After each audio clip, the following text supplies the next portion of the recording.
Hey guys, welcome back to the channel. Today I have a familiar face. Introduce yourself, sir. Alex and Onicon. And it's Alex. It's been a moment since you've been on the channel, but sorry about the mask. My voice might be a little muffled, but I'm a little sick right now, and I want to show you my runny nose. So, you know, I'm just gonna have to deal with it. I don't think anyone wants to see that anyway. So, hey man, put on a mask for you guys. Look, hey, you weren't sick yesterday, so it came out of nowhere. It must be karma, I guess. But I was sick yesterday. Yeah. But do you want to tell everybody what you're playing, dude? So I'm playing Runick Spright for hire. Okay. And what'd you recently do with it?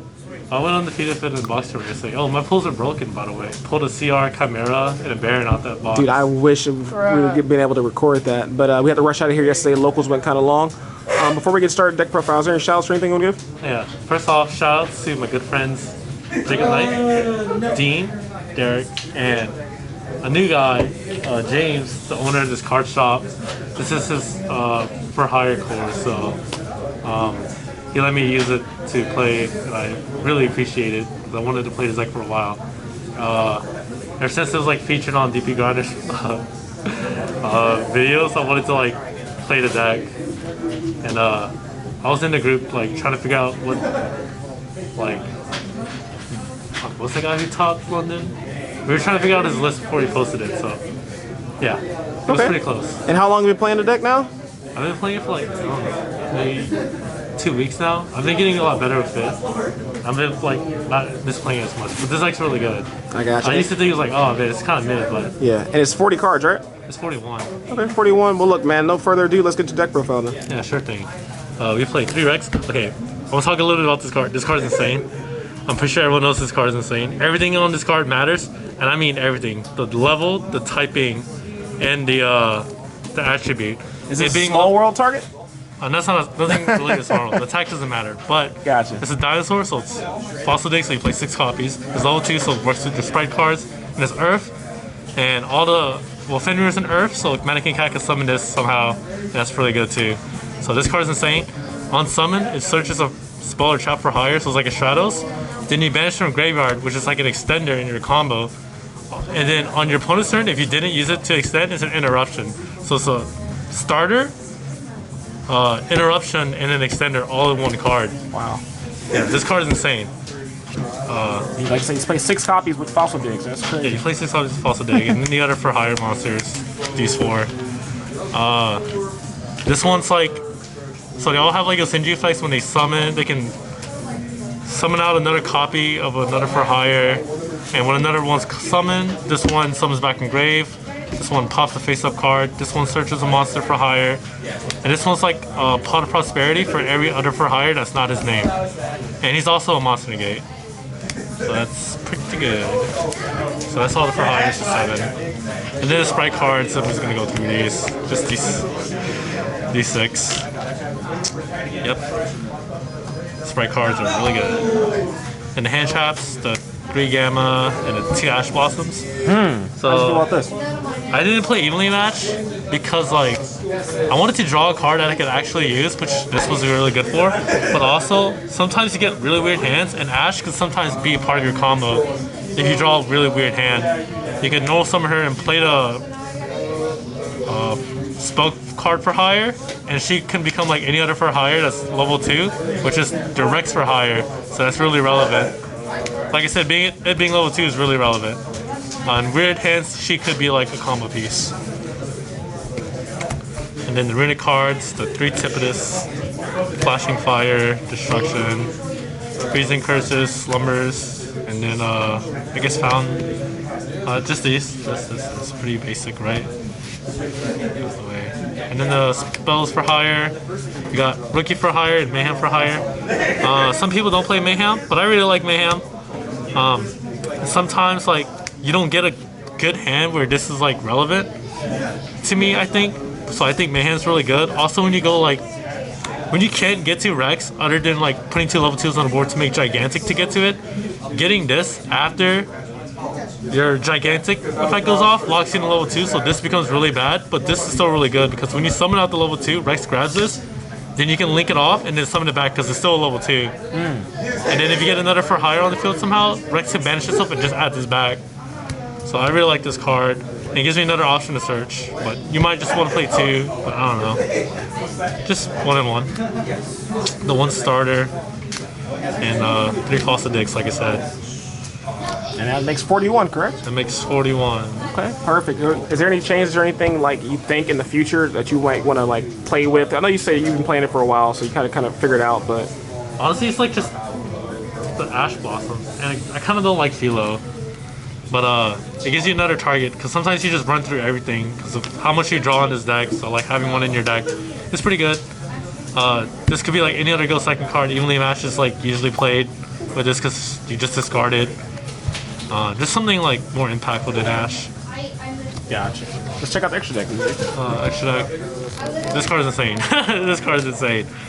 Other decks play it for the pop effect. This deck still has that pop effect, obviously. It's the same card.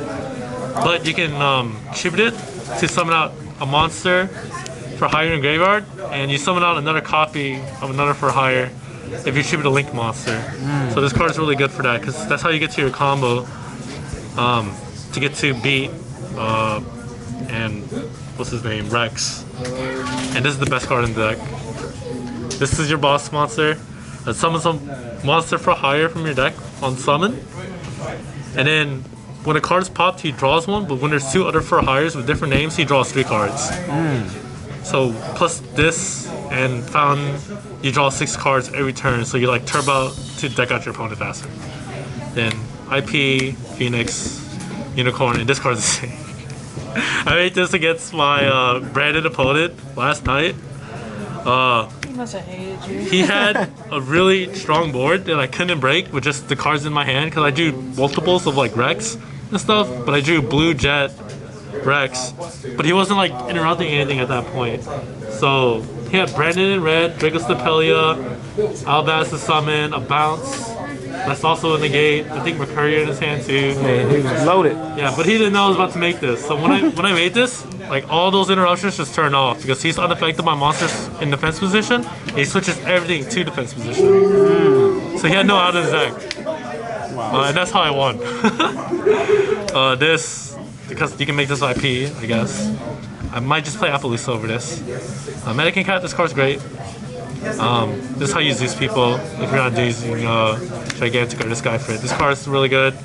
If you open up blue and Rex, you can make a negate and then full combo so they can't nib you if they're playing that. This is really relevant because like I said, Rex being Earth is really good because the Fenrir's in Earth and whatnot. So yeah, this card's great. The Zeus, like I said, and only 2 Higan.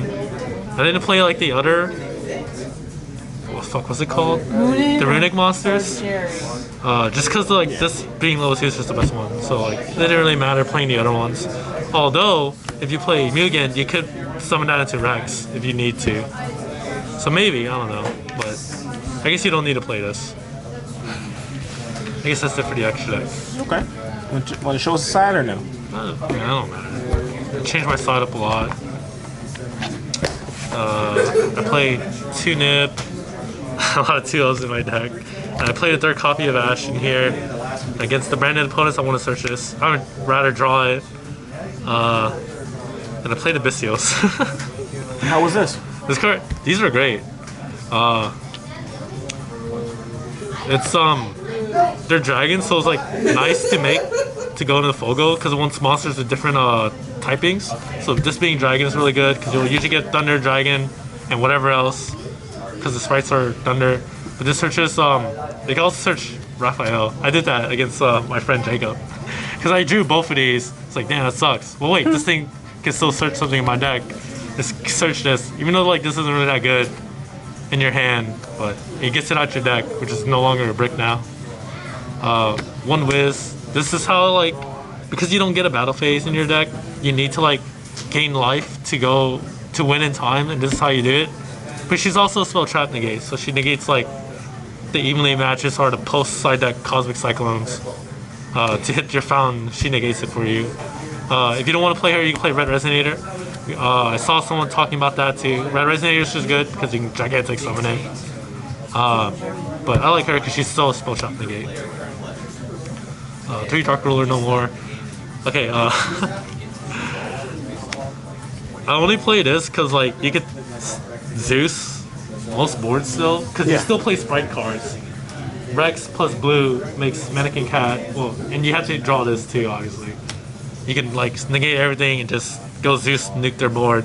But also against the Runick Nutria deck, you don't have an out to nat base. There's like no out to nat base, and this is the only card that stops nat base. So like you have to side this in like post side. You have to side this in. You can hand trap them to stop them from getting to it, but it's really easy for them to get to. So like you need this. Our Kaiju's. I thought about playing Kaiju too. And then some back row removal. I do side deck the evenly matches. Might just main it. I don't know. But this is just for like Labyrinth mostly. And Ghost Spell. Ghost Spell's kind of like the weirder hand trap I play on my side. It's just to stop like the big welcomes and like the welcome Labyrinth or something. So like, cause you lose the Eradicator. So like you're just trying to stop them from getting that big body to eradicate you. Also, we respect Mathmatics, I guess. Got you, man. Mathmatics is a good deck. Yeah, man. Well, look, man, this is interesting for sure, and I'm glad you let me do deck profile. Congratulations for going undefeated with it for our box tournament, locals, dude. Pretty good. This deck's really good. For sure. Do you think you're gonna take it to any event soon or anything like that?